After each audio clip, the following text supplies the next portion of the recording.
Alaikum, people. Let me straighten my camera up. All right, I think that's better. Assalamu alaikum. It's the people. Got your cousins over here on Facebook. Let me straighten my camera. All right. It is I. It is Mubarakah. I'm a little later than my normal live, but I am here. And today we are on day 9 of the 10-day sugar rehab. And I wanted to talk to you today a little bit about what happens next and what exactly is a healthy diet, right? So a lot of people start the sugar rehab because they say, I know I need to eat healthier. What does that really mean, right? What does it mean that you want to eat healthier? So if you are just joining me, my name is Mubarakah Ibrahim, and I am your health and happiness coach. If you believe that physical, mental, and spiritual well-being is intertwined and the weakness of one weakens them all and the strengthening of one strengthens them all, then welcome. You have found your tribe. We are your people. Because on the Fit Muslimah platform, we talk about food, faith, and fitness and how they intersect one another. Wa alaikum salam, Daouda. Daoud Ahmed on Instagram. Assalamu alaikum.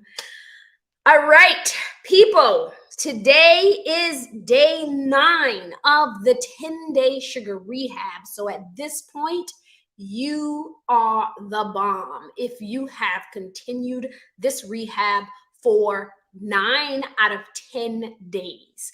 So the first question that I want to talk about a little bit is, how long does it take to really break a sugar addiction? And why do we do 10 days?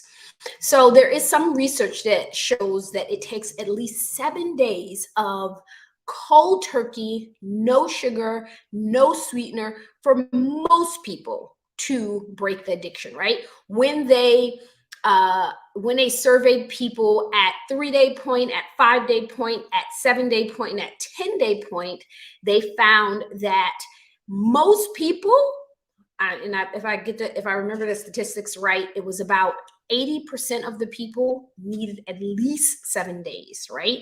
And then it went up to 87% who did a 10-day sugar rehab. So it's really important that you stick to it. One of the rules inside of the guidebook that you download is that it has to be 10 consecutive days. If you mess up, you go back to day 1 and you keep going back to day 1 until you do 10 consecutive days, a minimum of 10 consecutive days. If you are ready and you recognize that sugar has been holding you hostage, it has been sabotaging your health, then you are ready to live a sugar-free life.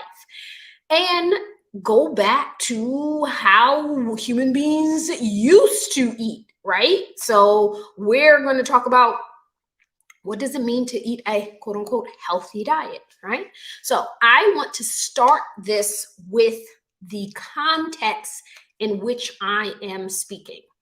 I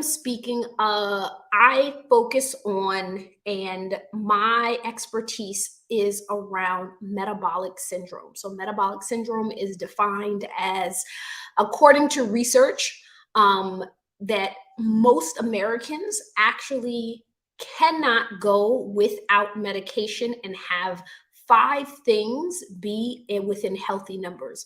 That is their waist circumference. That is actually a health measurement. And they do that. Some use waist circumference. Another study used BMI, but let's think of those as kind of like weight, right? That their LDL is not too low, is not too high, their HDL is not too low, that they have healthy blood pressure, and they're not diagnosed with any form of diabetes, right?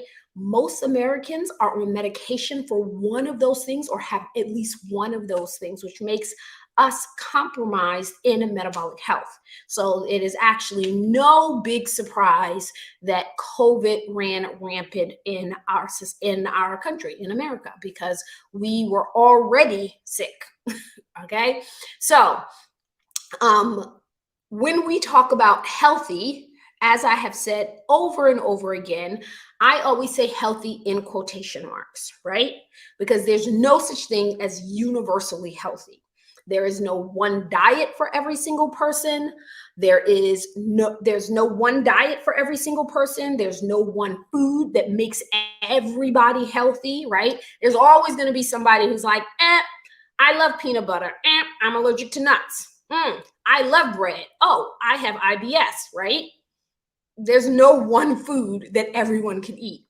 I often say that when it comes to things like honey and molasses and all other types of natural sweeteners, right? For a person that is not overweight, that does not have any form of insulin resistance, that does not have that history in their family, maybe an athlete, maybe they may have no problem putting a tablespoon of honey in their tea every single day or 2 or 3 times a day. But if you got insulin resistance, if you're overweight, which is actually a form of insulin resistance for most people, if you have PCOS, if you have diabetes, pre-diabetes, then that's not a healthy food for you. So when we talk about health, when I talk about health in general, I'm going to give you some of the rules that I use personally when I think about how do we get somebody from a compromised metabolic state to being healthy metabolically, right? Oftentimes that takes the path of weight loss. Weight loss is not about so that you can fit inside of a pair of jeans or a dress or have a photo shoot or your anniversary coming up or your birthday, right? That's not the point of it. It's just one way, one tool that we can use in order to get us into a better metabolic state. So when I think about food in that terms, right? Balancing insulin, balancing hormones, reducing insulin level, reducing weight, right? Those are kind of like my 3. If you look over my platform, those are the main things that I talk about. Probably 80-90% of my posts are about those 3 things. I think of it in terms of, 1, is the food whole and in its natural state, right? Would I have eaten this 200 years ago if I grew my own food and I raised my own livestock? Would I be able to practically consume the food, right? So if one is it natural? Did it come inside of that natural state? So that's the first question that you have to ask yourself. So let's call this rule eat whole food whole, right? What's a whole food? A whole food is food that is in its natural state, the way that it occurred in nature, with little to no manipulation from human beings. All right. So an example of that would be, a steak is whole food. Bacon is most of the time not, because it has a lot of chemicals in it that's preserving it and things like that, right? That is an example of, hey, oats actually comes from a plant. Cheerios takes oats and manipulate it and process it and add sugar to it and all this other stuff, right? So the health benefits of eating oatmeal is not exactly the same as eating a Cheerio, all right? So that's what I mean in terms of whole food. So 1, I want you to think of it as how much of nature, right? How natural this is for your plate, right? For you to consume. That's number 1. The second thing I want you to think about in terms of consuming it is, would it be practical if you grew this thing, and would you be eating it in this amount, right? So if it takes you 9 months to grow a crop or 4 months to grow a crop, would you be consuming that every single day, 365 days a year? Probably not. So an example of that is that nuts, right? I love nuts personally. I think nuts is a great food. I am not in no means saying don't eat nuts. I love nuts. I think nuts is full of fat. that healthy fat. It gives you some protein. It helps you feel full. It fits within a low carb ketogenic lifestyle. So no shade on nuts. But oftentimes when people go low carb, we tend to use almond flour for lots of things, right? And people who even aren't on a low carb diet, they use a lot of almond milk. And again, I'm not saying this is not healthy. I'm just giving you an example because in full transparency, I had a whole box of almond milk in my house that I buy like every 2 months from Costco. Okay, so I drink almond milk myself. I drink regular cow's milk, but I also drink almond milk. I also drink coconut milk. Again, I believe in variety. So if you actually grew almonds and you grew almonds in, a reasonable size farm for your own family consumption, would you be drinking almond milk every single day? Probably not. The effort, the cost, the labor, and the time that it takes you to plant the almonds, grow the almonds, pick it off the tree, and then actually shuck and open each almond, you would probably not consume almond milk on a daily basis. So even when you're thinking about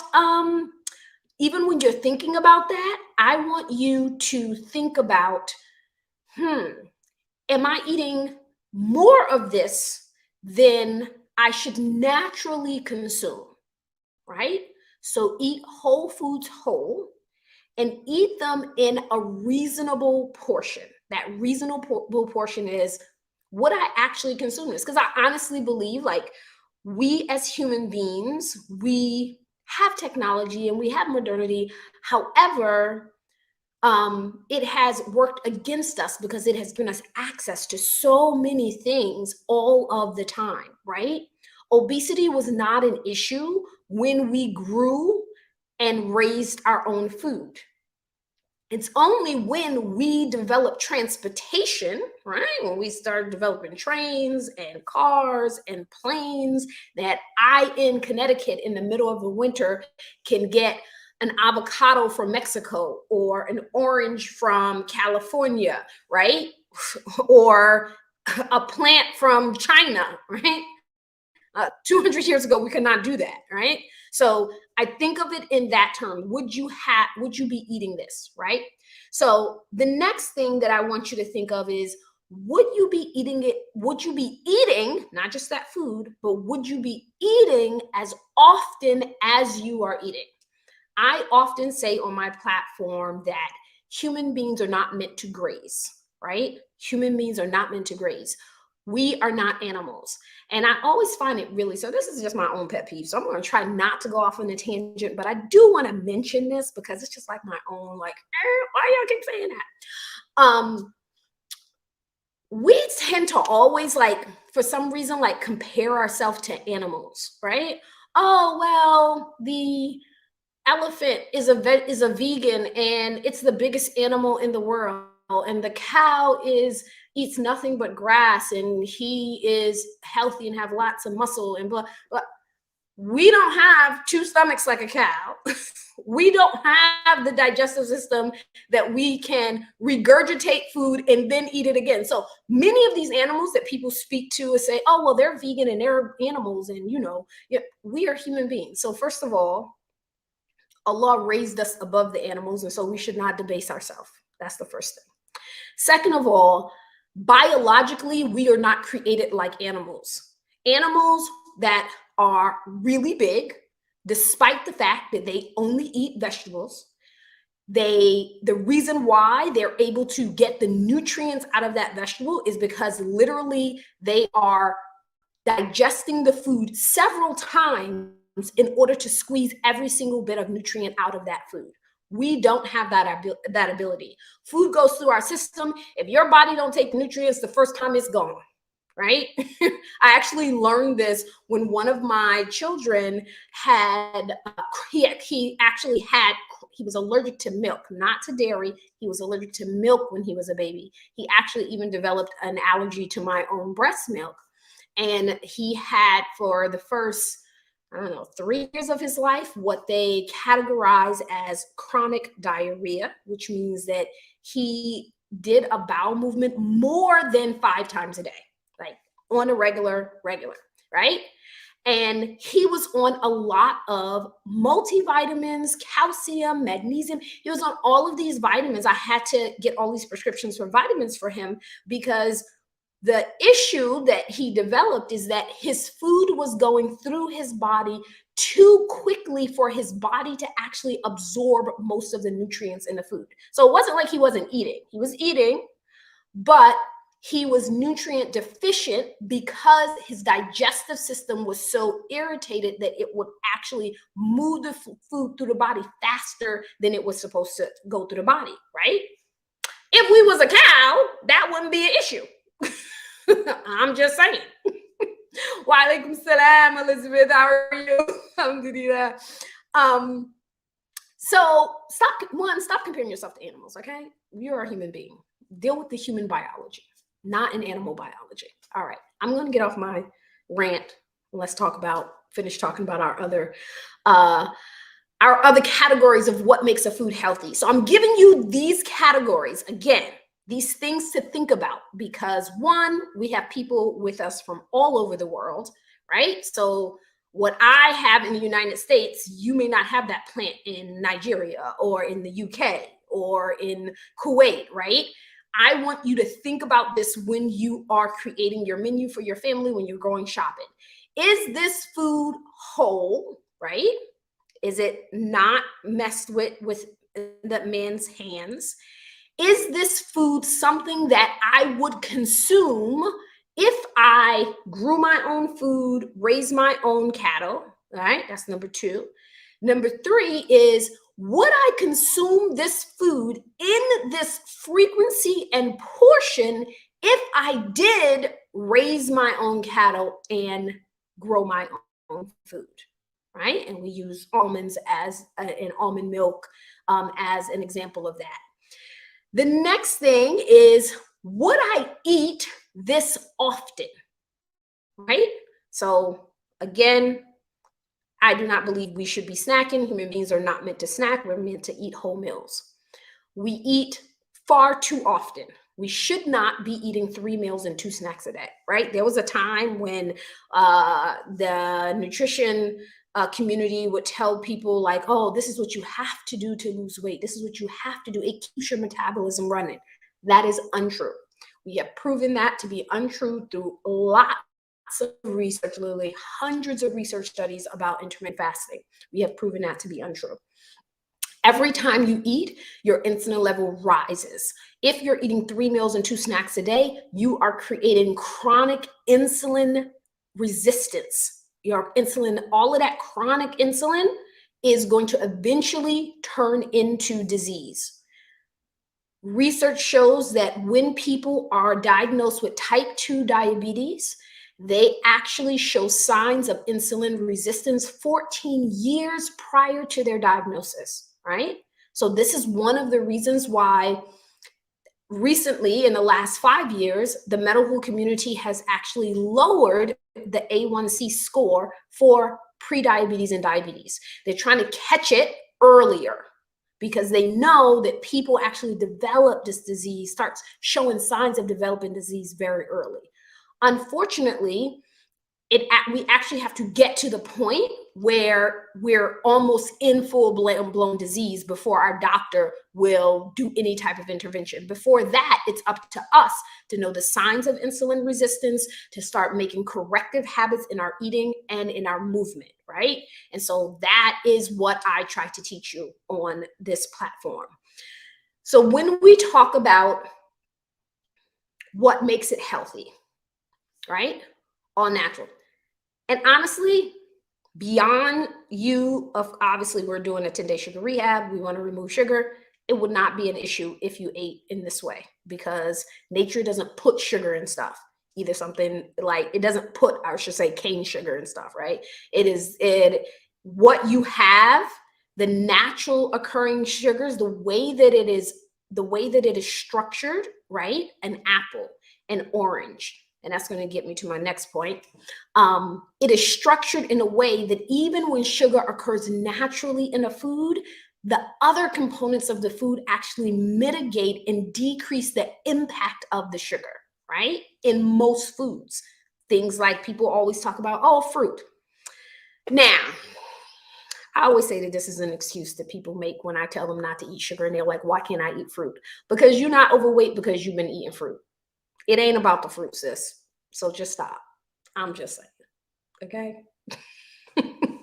Don't use that. Let's talk about other stuff you eating other than fruit.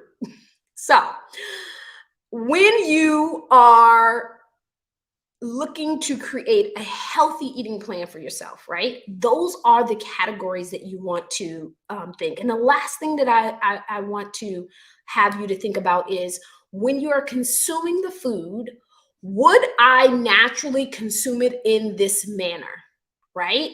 If I didn't have technology, right? So this is one of the reasons why I tell people, please stop juicing fruits and vegetables. Stop it. I'm not talking about smoothies. I'm not talking about using the whole food and fruit or vegetable. I'm talking about juicing. I'm talking about separating the juice from the pulp. Stop doing that. It is not a health food. All right. Yes, if you drink the juice of 5 oranges, you're going to have 5 times the vitamin C, but you're also going to have 5 times the sugar, which is going to be more detrimental than the benefit of the vitamin C. So stop juicing. Stop drinking juice. Stop giving your kids juice, right? There are ways for you to wean yourself off of this. And I'm often telling people that juice is a healthy person's, quote unquote, quotation, juice is a healthy person's soda. If you look at the grams of sugar inside of orange juice, it is almost equivalent to what is inside of a Coke. You really have to start eating whole foods in the way in which they were intended to be consumed.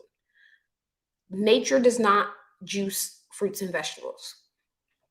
It's only the invention of a machine that some guy made in like 1979 that juice became a thing.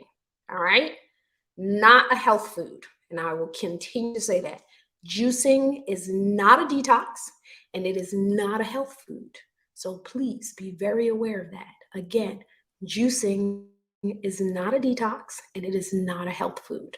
So eat whole foods whole. Those are the things that I wanted to remind you of today and have you to really think about how you're going to structure. So if you have not joined my 40-day challenge that is going to take us, my 40-day burn belly fat challenge, that's going to take us from Monday all the way up into Ramadan, and getting a plan, and you decide that you want to continue this on your own because you think you really got this, I wish you all of the best. And I hope that you can use some of these tips and rules that about how to eat and what makes something best for our health, right? What makes something healthy for us. I honestly believe that nature has already created the best plan for us. It's only when we cause detriment to ourselves and we get to the state of being overweight and obese, having insulin resistance, having high blood pressure, when we do that to ourselves, then we have to create a quote unquote eating plan or diet plan that is going to reverse the damage, right? So the goal of weight loss programs is to reverse the damage. Once you've reversed the damage, then you can go into what is a healthier eating plan based on whole foods. So that is what we have today. I will speak to you tomorrow and I will do a Q&A. So tomorrow's live, which is Saturday, right? Yeah, today's Friday. I will be on here just to do a Q&A. If you are on Instagram, I answered a bunch of questions on my stories from people. You can slide through the stories. I think maybe tomorrow I'm going to talk a little bit to parents about how do we keep our kids healthy and break the cycle of bad nutrition and bad health and for our kids and for the next generation, right? Because oftentimes we think one of the questions that I got on IG was like, oh, is sugar bad for teenagers? Yes, it is. We have to let's not set them up for failure. We have to set them up for success. So talk to you tomorrow. If you have any questions, post them in the comments and I'll get back to you. All right. Assalamu alaikum.